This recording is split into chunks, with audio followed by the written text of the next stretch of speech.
unajua kuwa si kila ardhi ni sawa?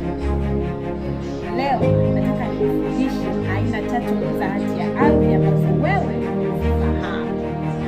Kwanza na aina ya kwanza ambayo ndio hati miliki ya muda mrefu ambayo hutolewa kwa miaka 33, 66, 99 ambapo ndio watu wengi huwa wanapewa hiyo hati.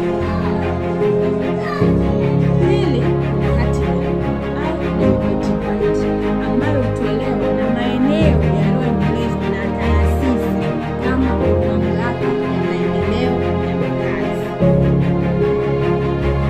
Tatu, nyaraka ambazo hutolewa kwa maeneo ya vijijini hasa yanayotambulika hati ya kutumia. Kujua aina ya hati ni hatua nzuri sana kupata elimu zaidi kuhusu masuala ya ardhi na uwekezaji wa ardhi yako na mali zako. Usisahau kufuatilia ukurasa huu.